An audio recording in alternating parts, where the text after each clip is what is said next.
Let's say V equals 10 volts, and R1 and R2 equal 5 ohms.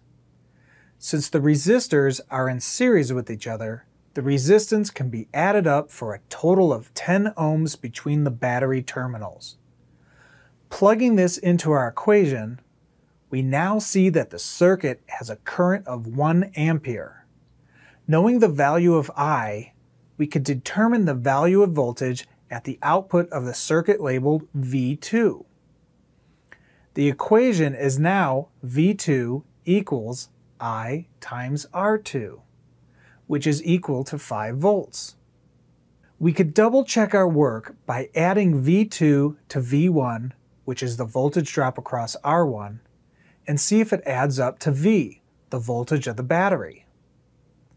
Since I equals 1 and R1 is equal to 5 ohms, we know by Ohm's law that V1 equals 5 volts. Now, V1 plus V2 equals 10 volts.